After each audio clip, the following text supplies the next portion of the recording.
मयूरेश जोशी हमारे साथ जुड़ गए हैं शो में। मयूरेश जी, बहुत शुक्रिया आपका समय देने के लिए। स्वागत है 18 स्वदेश पर। शुरुआत करेंगे ल्यूपिन के साथ ही। कल यूएसएफडीए से इनकी 2 दवाओं को मंजूरी मिली थी और कल बाजार बंद होने के बाद इनके नतीजे भी आ गए। ऑलरेडी हमने देखा था कि 52 हफ्ते की ऊंचाई पर यह शेयर बंद हुआ है, लेकिन नतीजे अच्छे आए हैं। अगर हम मुनाफे की बात करें तो ऑलमोस्ट 4 गुना हो गया है इनका मुनाफा, 129 करोड़ से बढ़कर 489 करोड़ का। मार्जिन भी ऑलमोस्ट डबल किया है और आय में है करीब 21-22% के आसपास का उछाल। तो स्ट्रांग नंबर्स। अमेरिका में नए लॉन्चेस बढ़िया बिक्री, डोमेस्टिक मार्केट से भी ट्रिगर ठीक ठाक है। मेरे जी, ल्यूपिन, क्या ये तेजी का मोमेंटम है ये बरकरार रहेगा? क्योंकि इसी साल में हमने 600 से लेकर 1200 रुपए तक का सफर तय करते हुए देखा शेयर को। Very good morning. और पहली बात तो आप सबको और आप के सभी 18 स्वदेश के दर्शकों को दीपावली की ढेर सारी शुभकामनाएं। ये मुस्कान वाली दीपावली जरूर रहेगी, क्योंकि भारत का डिकेड नहीं है, पूरी सेंचुरी है। मुझे लगता है remain extremely bullish and optimistic in India. जहां तक ल्यूपिन का सवाल रहा है, मुझे लगता है कि फार्मा कंपनीज के नतीजे काफी अच्छे आए हैं ये तिमाही में। एक बेस इफेक्ट भी था, क्योंकि 4 तिमाहियों पहले आप देखेंगे कि इन्होंने काफी मार झेला था इन terms of FDA concerns, pricing issues, so on so fourth. But अभी काफी सारे इश्यूज पिछले 2 तिमाहियों में बॉटम आउट हो चुके हैं। नंबर सीक्वेंशियली थोड़े बेहतर आने लगे हैं और ये बार के नंबर्स डेफिनेटली बेहतर है हर पैमाने पे। तो रेवेन्यू हो, EBITDA मार्जिन हो, that is probably crept into the bottom line as well. जो नए लॉन्चेस की हम बात कर रहे हैं, एक्सपेक्टेशंस है कि जो की जेनेरिक जो स्पेशलिटी लॉन्चेस है और ब्रांडेड जेनेरिक्स के लॉन्चेस है, ये अगले तिमाहियों तक आएंगे। And that can give a huge boost in terms of margins.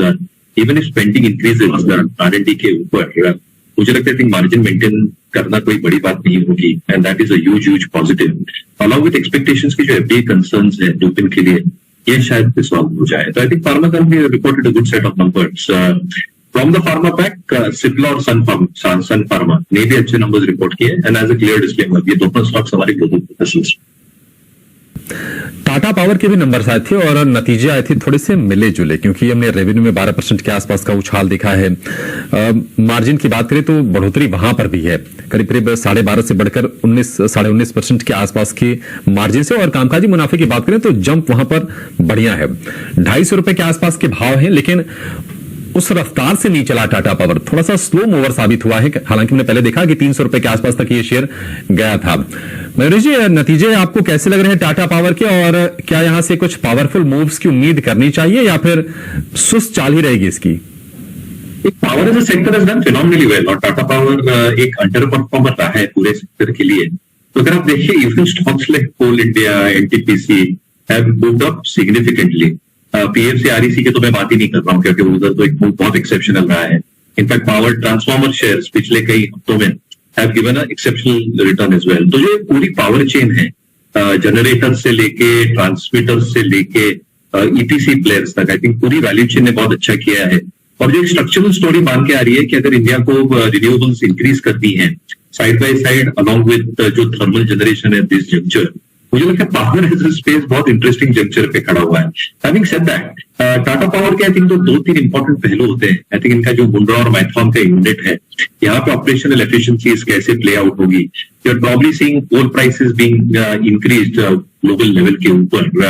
तो इसका कितना प्रभाव हो जाता है, क्योंकि पास थ्रू कंप्लीटली अगर नहीं मिला तो कहीं ना कहीं मार्जिन को अब्सॉर्ब करना पड़ेगा। दूसरा, I think in terms of their Bombay distribution centre as well, I think जो एक ओवरड्यूज थे along with the Delhi unit, अच्छे खासे वो रिजॉल्व हो चुके हैं।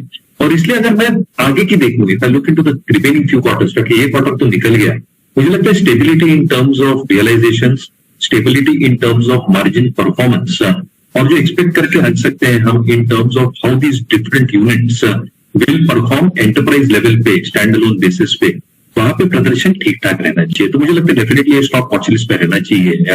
एक 270-275 शायद एक की रेजिस्टेंस है टाटा पावर के लिए। अगर वो पिवट लेवल्स क्रॉस्ड होते हैं तो हमें लगता है मार्केट्स में इंडिया में एक अच्छी खासी तेजी आ सकती है। तो शायद थोड़ा कंसोलिडेट हो नंबर्स के बाद, but once these levels are taken out, our take is that एक मार्केट वापस ये स्टॉक को देखेगा और शायद रीटेकिंग हो सकती है। ये एरिस और बायोकॉन की इस डील पे पता करना है।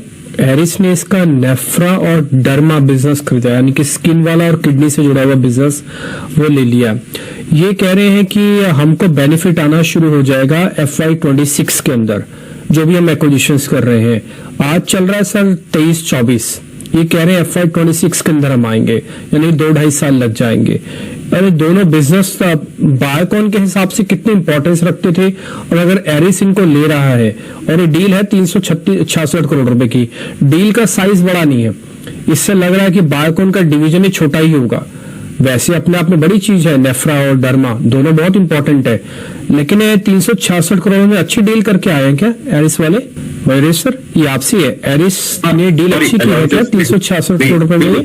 तो आई थिंक जो एक एक्विजिशन है, आई थिंक रीजनेबल है अगर आप एंटरप्राइज वैल्यू पे देखें, क्योंकि जो हम लाइफस्टाइल डिसीजेस की बात करते हैं, एंड अनफॉर्चुनेटली आई थिंक जैसे अपनी लाइफस्टाइल चेंज हो रही है urban India semi urban India में, शायद ये सारी डिसीजेस जो है ये लाइमलाइट में आए in the next few years. So I think एक लाइफस्टाइल ओरिएंटेड डिसीज का हम एक स्ट्रक्चर्ड फॉर्म देख रहे हैं, ये डेफिनेटली एक फोकस एरिया रह सकता है।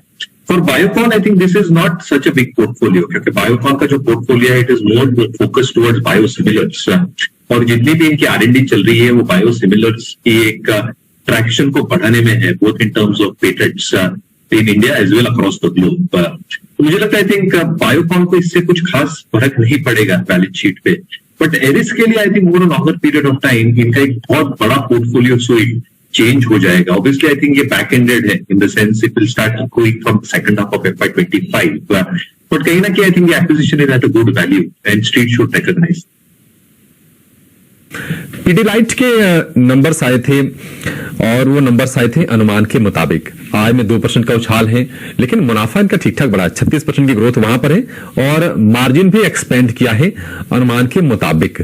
हालांकि एक चीज है जिसको लेकर थोड़ा सा कॉशियस हो सकते हैं, क्योंकि कंपनी लेंडिंग कारोबार में भी उतर गई है। तो मयूरेश जी, इस कदम को किस तरह से आप देख रहे हैं? थोड़ा सा अपने कोर कारोबार से हटके कुछ एक्सप्लोर करना चाह रही है कंपनी, नतीजे तो ठीक ठाक लग रहे हैं। ये नतीजे काफी बेहतर है, इनफैक्ट जो कमेंट्री भी थी वो काफी बेहतर है कि rural semi urban is growing at a very good pace, और जिनका जो कोर रॉ मटेरियल होता है वैम जिसे हम कहते हैं, विनाइल एसिटल मोनोमर, इसके प्राइसेस अच्छे खासे सबड्यूड है, क्वार्टर ऑन क्वार्टर थोड़े बड़े हैं, लेकिन जो डीस्टॉकिंग का एक सिलसिला हम देख रहे हैं चाइना में, एशिया पैसिफिक में, यूरोप में और नॉर्थ अमेरिका में, अलॉन्ग विद कैपेसिटीज, मुझे लगता है वैम प्राइसेस यहाँ से बहुत ज्यादा बढ़ने की चेष्टा नहीं है, which means margin should get maintain between 20 to 24%। जो एक ग्रोथ पोर्टफोलियो है, स्पेसिफिकली नए प्रोडक्ट जो इंट्रोड्यूस कर रहे हैं अलॉन्ग विद पेंट्स जो इन्होंने किए हैं, I think innovative product should also start adding out to the margin profile as well. Balance sheet पे डेट बिल्कुल नहीं है। जहां तक लेंडिंग कारोबार का सवाल रहा है, as far as I have understood it and I might be completely wrong, जो इनका डीलर और डिस्ट्रीब्यूशन नेटवर्क है, एग्जिस्टिंग नेटवर्क, यहाँ पे वो वर्किंग कैपिटल फाइनेंस इनको देने की चेष्टा कर रहे हैं, विच प्रोबेबली मीन्स आज इनके जो रिटेलर्स हैं, आज इनके जो डीलर्स हैं, आज इनके जो डिस्ट्रीब्यूटर्स हैं, इनको अगर कभी वर्किंग कैपिटल साइकिल में दिक्कतें आती है तो Pidilite can probably do that. And obviously कुछ एक बैक एंड एक रीजनिंग होगी कि जितना वो लैंड कर रहे हैं उसका अगर इन्वेंट्री के साथ अगर तुलना करें और some other metrics that probably balances out the lending that they have got, और जो रिलेशनशिप्स है वो टीयर के हिसाब से कितनी एलटीवी देते हैं based on the maturity of the relationship, मुझे लगता है एक अच्छा कदम है, क्योंकि खुद के नेटवर्क के लिए अगर वो एक फाइनेंशियल स्टेबिलिटी दे पाते हैं तो that will increase the confidence even more. तो आई थिंक रिजल्ट शानदार है। My interpretation is on the lending business that it will be an internal purpose. ये कोई mass lending में जा नहीं रहे हो। I might be completely wrong on this. And अगर ये होता है तो मुझे लगता है कि it's a very positive step going forward. तो अगर ये सब रहता है तो नतीजों के साथ साथ स्टॉक में अच्छा पॉजिटिव मोमेंटम बरकरार है।